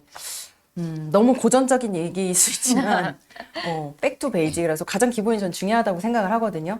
그래서 재무관리 기본 중에, 지출관리 기본 중에 기본은 예산 세우기랑 가계부 작성하기입니다. 네. 그래서 우리가 지출 관리가 안 되면 이제 목표한 만큼 저축도 안 되고 미래에 대한 계획만큼 돈을 모을 수 없게 되는 그쵸. 것처럼 저는 이제 가계부를 쓸 때 니즈냐 원츠냐 구분을 해보는 거예요. 필요한 것이냐 원하는 것이냐. 네네. 네, 그래서 내가 정말 필요해서 지출한 것이면, 저출한 것인지 아니면 순간적인 충동에 욕구가 갑자기 확 올라와서 지출한 것인지 이제 체크해 보시라는 건데요. 니즈는 필요한 것이기 때문에 대안이 없다라고 생각하시면 그쵸. 돼요. 예를 들어서 집에 휴지가 없으면 꼭 사야 되죠. 네, 필요한 거고 그쵸. 휴지를 대체할 수 없는 거니까 이제 니즈. 니즈고 원츠는 뭐 옷이나 화장품 같은 것이 될 수 있을 것 같은데 쇼핑을 하다 보면 이제 좋아하는 스타일의 옷을 구입하게 되잖아요. 맞습니다. 그럼 집에 이미 비슷한 옷이 있을 수 있어요. 근데 우리가 순간적으로 요즘에 광고가 너무 영리하게 잘 되어 있다 보니까 이제 광고에 현혹돼서 우리가 이제 구입을 하고 있는 거죠. 그래서 가계부 작성하시면서 옆에 이제 칸을 만들어가지고 니즈냐 원츠냐를 체크를 해보면 이제 원츠가 많을수록 내가 조절해서 노력해야 되는 것들이에요. 그래서 저는 가장 기본적인 가계부 작성해서 내가 어디에 돈을 쓰고 있는지 그 흐름을 머릿속으로만 생각하지 마시고 이제 눈으로 볼 수 있으면 좋을 것 같습니다. 니즈와 원츠. 네, 네. 기억하겠습니다.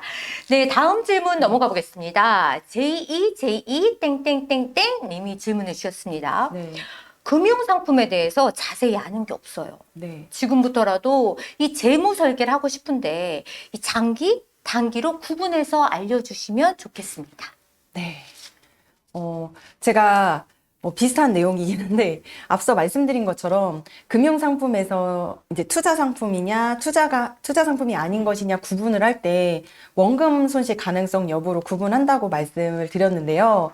1년에서 3년 이내는 단기 목적 자금이기 때문에 수익성보단 안전하게, 안전성이 있는 금융상품으로 이제 원금 손실 없이 안전하게 관리하는 게 중요하고요. 네. 그리고 이제 중기 중기나? 목적은 네. 이제 3년에서 10년 이내. 그리고 10년 이상은 장기 목적 자금이니까 그런 좀 시간이 어느 정도 확보되어 있는 목적 자금에 있어서는 투자를 조금 해보시면 좋을 것 같고, 그리고 중기와 장기도 어쨌든 기간이 확보되겠지만 시기가 조금 다르잖아요. 네네. 그러니까 이제 포트폴리오 구성을 할 때 안전자산과 위험자산 비율을 좀 배분해서 이제 포트폴리오 구성할 필요가 있습니다. 네, 아까 네. 선생님께서 설명해 주셨던 네, 내용인 것 맞아요. 같습니다. 네, 답변 감사드리고요. 그 다음 질문입니다. BONA 님이 질문해 주셨습니다. 옛날부터요, 어르신들이 저 너무 많이 들었습니다. 월급 받으면 50%꼭 저금해야 돼. 네. 그렇게 얘기하셨단 말이에요. 그런데 현대사회에서는 이 단순 저금보다는 주식이나 펀드를 하는 이 MZ세대들이 늘어나고 있는 것으로 압니다. 그렇다면 현명한 저축이란 무엇일까요? 네. 제가 아까 50% 권장했던 걸 우리 부모님, 어르신들도 다 알고 있었던 것 같아요. 네, 논문으로 만들어지지 않았어도. 네. 근데 이제 우리 부모님 세대, 우리 윗세대 분들의 경우는 과거에는 좀 금리가 높았으니까 적금을 하더라도 우리 자산 증식에 도움이 많이 됐었거든요. 근데 현재는 이제 물가 상승률보다 은행 예적금 금리가 낮다 보니까 단기 목적 자금에 있어서는 물가 상승에 따라 이제 자산 가치 변화가 크게 없어요. 네. 근데 중기나 장기 목적 자금은 물가 상승률을 극복하기 위해서라도 일정 비율은 좀 투자하시는 걸 권장드리고 싶습니다. 네. 그래서 재무 목표 계속 반복적으로 말씀드리지만 이제 미래에 우리가 어떤 돈이 필요한가 그 시기가 다른 만큼 만약에 우리가 재무 목표에 이제 10년 이상 장기 목적 중에 특히 노후 자산의 경우는 투자를 좀 하시는 걸 권장드리고 싶고요. 전체 비율을 위험자산 비중으로 가져가는 게 아니라 위험자산이라고 하면 원금 손실 가능성이 상대적으로 높은 그쵸. 자산이고 대표적으로는 뭐 주식 같은 자산군이 네. 되겠죠. 그래서 그 위험자산 비중으로만 가져가는 게 아니라 안전자산, 그러니까 원금 손실 가능성이 주식보다는 상대적으로 안전한 그러니까 뭐 예금 적금이 될 수도 있고 뭐 채권으로 보면 국공채 같은 안전자산과 위험자산 비율을 적절하게 배분해서 자산 배분과 분산 투자를 하면서 투자하시는 걸 권장드리고 싶습니다. 네, 네. 답변 감사드립니다. 네, 6번째 질문입니다. KCR 땡땡땡땡 님이 질문을 주셨습니다. 요즘 네. 불경기고 맞아요. 이 교사의 월급이요. 물가 상승률도 반영을 못하고 있으니 절약하고 아껴야 한다는 것은 알고 있어서 실천까지 하고 계신다고 합니다. 네. 그러나 이 아낀 돈을 예금, 적금에 넣는 것은 요즘 바보야. 이렇게 얘기 많이 하는데 그렇다면요. 이 안정적이고 수익이 날 수 있는 이 투자처를 좀 알려주세요. 네. 안정적이고 수익이 날 수 있는 투자처를 저도 알고 있으면 참 좋을 텐데요. 근데 사실, 투자에서는 안정적이면서도 수익이 날 수 있다라는 건 어떤 면에서 모순이에요. 왜냐면 위험에 대한 그런 부분이 있기 때문에. 근데 뭐, 만약에 실제 제가 상담하면서 많이 겪는 경우에요. 왜냐면 우리가 이런 교육을 따로 받지 않다 보니까 누군가가 나에게 원금 손해 보지 않고 일정 수준 수익을 보존해 준다라는 투자 제안을 받으시면 네. 투자 사기의 가능성이 굉장히 높습니다. 우리 선생님들 의외로 순진하셔서 네. 절대 그런 제안 받으시면 투자하시면 안 되고요. 투자에서 제가 수익이 날 수 있는 이유는 가격의 변동성 때문이라고 말씀드렸잖아요. 네네. 그래서 가격의 변동성이 클수록 수익률은 높을 수 있지만 반대로 손실도 손실 가능성도 네. 높아집니다. 그리고 가격 변동성이 낮으면 수익은 높지 않지만 반대로 손실도 손실도 적게 크게. 발생할 수 있겠죠. 그래서 예금이나 적금이 원금 손실이 없는 것도 이자가 낮기 때문이거든요. 그래서 일단 투자로 인해서 손실이 발생했을 때 우리가 어디까지 감당할 수 있는지부터 정해보시면 좋을 것 같아요. 그거를 이제 위험 수용 성향이라고 하는데 원금 손실 가능성이 없으면 좋겠다라고 생각하시면 투자하면 안 되겠네요. 사실 투자하시면 네. 좀 힘들 수 있어요. 내 멘탈이 현타 오고. 막. 네네. 그래서 원금 손실이 난다면 그 원금에서 내가 몇 %까지는 감당할 수 있는가에 따라서 투자 상품의 선택 기준이 될 수 있고 그게 이제 나의 위험 수용 성향이니까 그 위험 수용 성향이 몇 %까지인지 이제 경험해 보시기 전에 미리 생각이라도 해봐야 실제 그 상황이 됐을 때 좀 덜 당황하지 않을까 싶습니다. 네, 네. 답변 감사합니다. 자, 이번에는요, 라이브 방송 중에 우리 선생님들께서 올려주신 질문들에 대해서 답변 드리는 시간 가져보도록 하겠습니다. 네. 어떤 질문들이 올라와 있을지 저도 무척 궁금한데요. 잠시 후에 제가 살펴보도록 하겠습니다.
네, 라이브 질문은요, 끝나기 전에 시간 갖도록 하고요. 추첨 이벤트부터 갖도록 하겠습니다. 지금은요, 추첨 이벤트의 시간입니다. 총 3문제의 퀴즈가 준비되어 있습니다. 두구두구두구. 제가 문제를 내면요, 선생님들께서는 정답을 올려주시면 됩니다. 그런데 이때 정답은요, 우리 선생님께서 제무라고 외치시면 올려주시기 바랍니다. 자, 그럼 문제 드리겠습니다. 첫 번째 퀴즈입니다. 재무 설계의 첫 단추로서 지출 관리 및 저축, 투자 계획을 세우는 것을 무엇이라고 할까요? 정답은 선생님께서 재무라고 외치시면 올려주시기 바랍니다. 재무,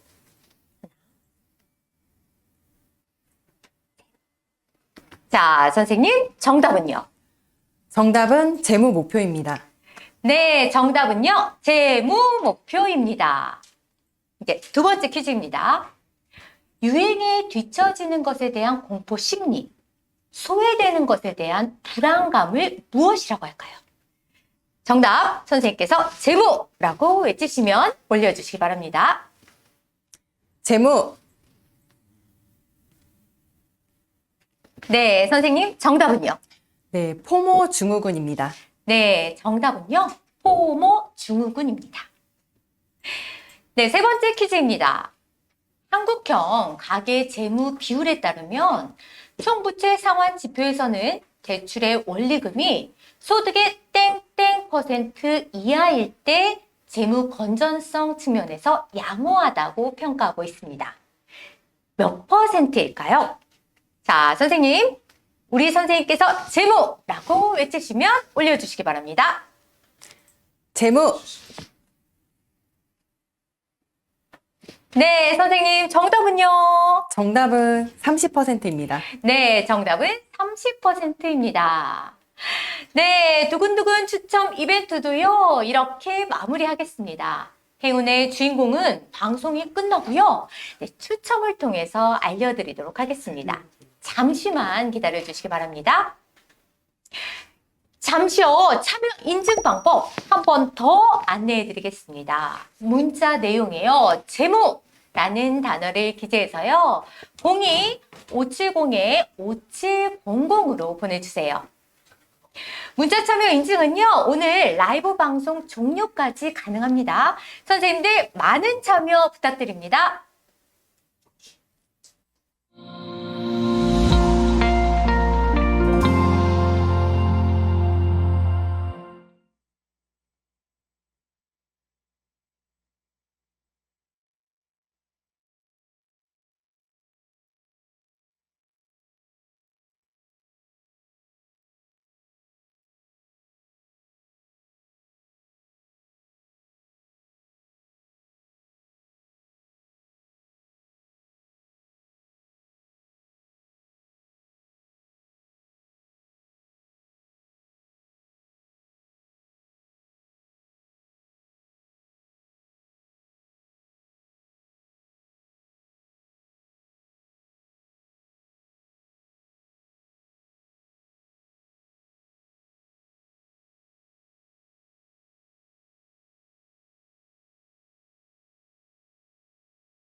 네, 선생님들이 주신 라이브 질문 받아보도록 하겠습니다. 선생님 질문이 많이 들어왔는데요. 시간 관계상 한 2가지 정도만 좀 질문 드리도록 하겠습니다. 네. 첫 번째는 웅땡님께서 질문 주셨습니다. 이 재무 설계는 사실 받으러 가려면 이 어느 정도 굴릴 좀 자산이 있어야 꼭 받을 수 있을 것 같더라고요. 이건 저의 선입견일까요? 보통 상담 오시는 분들 이 자산이요? 좀 네. 궁금합니다. 저는 재무 설계, 뭐 재무 상담, 자산 관리 이런 상담을 받을 때 왠지 뭔가 돈이 많아야지 할 수 있는 거 아닌가? 라고 생각보다 많은 분들이 그렇게 생각을 하세요. 저도 그렇게 생각합니다. 네, 아마도 제가 생각했을 때는 은행에 들어갈 때, 증권사에 들어갈 때, 내 돈의 규모에 따라서 앞에 앉아 계신 창구로 들어가느냐, 네. 방으로 들어가느냐, 그쵸. 이거 우리가 운영중에 이제 보았기 네. 때문에, 네. 돈이 있어야 저 룸으로 들어갈 수 있구나. 그래야 상담받을 수 있구나. 라고 네. 생각을 하시는 것 같아요. 근데 저는 이제 우리가 자산을 형성해가는 이제 사회초년생 시기에는 자산을 모아가는 시간이 필요한 거거든요. 그거는 자산이 크든 적든 저는 이제 우리가 이런 돈을 모으고 쓰고 하는 행위를 하는 사람들이라면 누구에게나 이런 재무 상담, 자산 관리는 필요하다고 생각을 하고 사실 자산이 이미 많이 형성되어 있는 분들은 더 유명한 전문가들이 그분의 돈을 관리해드리기 위해서 많이 이렇게 어프로치를 하기도 하죠. 네네. 그래서 저는 뭐 자산의 규모가 어느 정도 되는지 궁금합니다. 마이너스이신 분도 많이 오세요. 아. 뭐 부채 상담 이런 거 전문 상담가들이 네네. 하거든요. 네. 그래서 내가 규모가 뭐 크든 적든 그거에 대한 두려움보다는 사실은 제가 계속 이 강의를 라브왕을 하면서 이제 선생님들께서 느끼셨겠지만 혼자 하기는 사실 어려운 부분들이 많아요. 뭐 요즘에 네이버나 유튜브 통해서 정보를 얻을 수 있는 경로는 정말 많지만 결국에는 나의 상황이라든지 그런 것들을 고려해서 상담이 되는 게 아니잖아요. 그래서 재무 상담에 재무적인 거, 비재무적인 거를 다 고려해서 상담을 받는 것이 오히려 본인에게 맞는 이제 컨설팅이 될 수 있기 때문에 뭐 주변에 뭐 이런 재무 상담을 전문적으로 하시는 분들이나 아니면 요즘엔 나라에서도 이제 저도 이제 청년 정책 사업에 참여를 해서 상담을 해드리는 것처럼 그런 사업들이 지자체별로 다양하게 있거든요. 근데 우리가 잘 몰라서 그런 게 없는 줄 알고 이제 모르시는 거죠. 그래서 차라리 저는 이제 재무 전문가를 한 번쯤 만나서 이런 뭐 부담을 낮춰놓고 네네. 뭐 그러려고 도움 받으러 가는 네. 거니까 그렇게 너무 마음 크게 부담 갖지 마시고 일단 상담 받아보셔라. 그래야 어떤 게 나에게 도움이 됐는지 알면 이제 그 다음부터는 계속 그런 상담을 받게 되는 게 자연스러워지겠죠. 저한테도 네. 큰 도움이 됐습니다. 네. 사실, 그러니까 돈이 꼭 많지 않아도 네. 내가 가진 자산만큼 자신감을 네. 가지고 그쵸. 찾아서 정확하게 그럼요. 상담을 받아라. 이런 네. 말씀하시는 거잖아요. 그럼요. 네, 네. 알겠습니다. 그게 정말 좀 필요하다고 생각해요. 네, 그러면 네. 저도 한번 컨설팅 받으러 가겠습니다. 네, 다음 질문입니다. 네. 김땡환님께서 질문 주셨어요. 이 재무 목표는 차나 이 집 구입도 가능한 건가요? 그럼요. 재무 목표에 편견을 갖지 마십시오. 아까 제가 뭐 중간에 들어와서 제 사례를 초반에 말씀드렸을 때 못 들으셨을 수도 있지만 저는 뭐 제가 핸드폰 단말기 구입하는 것도 재무 목표로 만들었다고 말씀을 드렸잖아요. 네네. 돈의 규모나 뭐 이런 게 크든 작든 이런 건 상관이 없고 그리고 뭐 남들이 저걸 하니까 내가 따라갈 필요도 없고 결국에는 나의 미래에 대한 삶은 내가 계획하는 거잖아요. 그렇기 때문에 뭐 재무 목표에 집에 대한 구입에 대한 계획을 갖고 있다. 그 재무 목표 될 수 있어요. 근데 다만 우리가 집에 대한 거를 너무 지금 내 현실이랑 좀 멀리 떨어져 있는 높은 목표로 설정을 해버리면 그게 오히려 내 길을 꺾어버리는 네, 거거든요. 네. 그래서 집에 있어서는 좀 단계별로 접근하시는 걸 권장드리고 싶어요. 예를 들어서 뭐 내가 지금 전세를 살고 있다. 근데 지금이 원룸이다. 그러면 다음번 재무 목표는 좀 집을 넓혀가고 싶다가 목표가 될 네네. 거고 그러면 내가 전세 보증금을 어느 정도 높였을 때 방이 하나 더 있는 투룸으로 갈 수 있는가. 그거를 이제 계획을 세워보면 사실은 현실성 있기도 하고 그걸 달성했을 때 내가 성취감을 느낄 거란 말이에요. 그 성취감이 작은 것부터 하나하나 쌓여야 결국에는 그게 나의 자존감을 높이게 네. 되고 돈 관리할 때 또 이게 스트레스로 오는 게 아니라 그게 즐거움이 되면서 돈 관리하는 게 재밌어지는 거죠. 네네. 그래서 저는 뭐 집이든 차든 그리고 뭐 저도 사실은 라방이니까 제 사례를 말씀드리면 저도 결혼했을 때 처음에 중고차부터 샀어요. 그리고 중고차 그때 당시 10년 된 차를 샀었어요. 네네. 그래서 그 차를 10년 더 탔어요. 어. 그리고 그 10년을 타는 동안 계속 이제 길에 다니는 차들을 많이 지켜봤죠.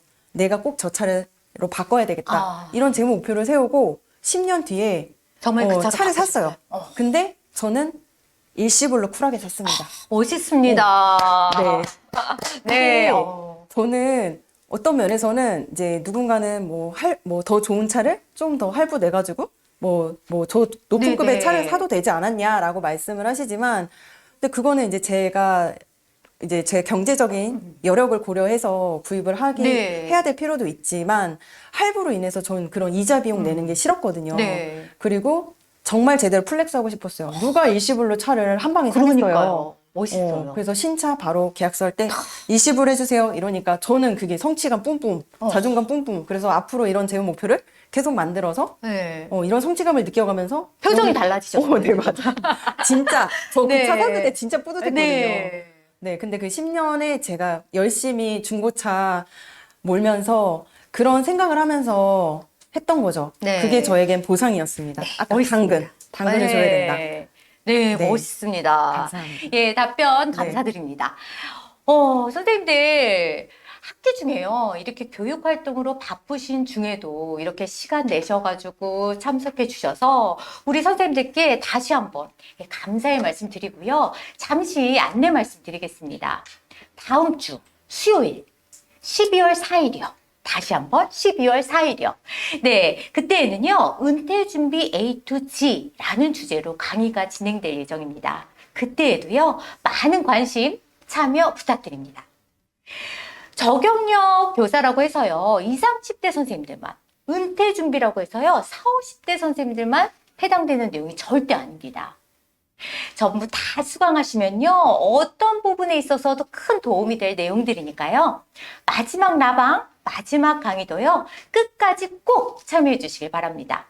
선생님, 오늘 강의 어떠셨어요? 일단 제가 상담하면서 많이 여쭤보시고 궁금해하는 내용들을 다양한 사례를 통해서 이제 우리 선생님들이 고민하셨던 부분에 대한 좀 해결이 되셨을지 모르겠습니다. 어쨌든 오랜 시간 라이브 방송 경청해 주셔서 너무 감사합니다.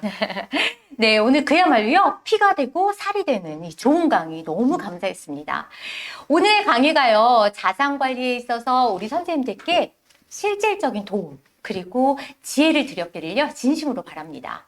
그런데 아직도 궁금한 점 많으시죠? 네, 그런 선생님들께서는 오늘 참여하신 분들 모두에게 드립니다. 모두에게 드리는 이 연수 할인 쿠폰을 통해서요, 이 사제동행 원격교육원에서요, 슬기로운 머니생활 강좌를요, 추가로 수강해 보시길 권해드립니다. 또한요, 더 나은 교육 프로그램을 제공해 드리기 위해서 이 강의 만족도 조사, 그리고 추가적인 이 재무교육에 대한 설문조사를 진행하고 있습니다. 이 설문 링크는요, 채팅방 공지사항에서 확인하실 수 있으니까요, 이 또한 많은 참여 부탁드립니다. 이것으로요, 오늘 준비된 강의는 아쉽지만 마치도록 하겠습니다. 함께 해주셔서요, 너무 감사드리고요. 다음 강의 시간 12월 4일 수요일 다시 찾아뵙겠습니다. 네, 감사합니다.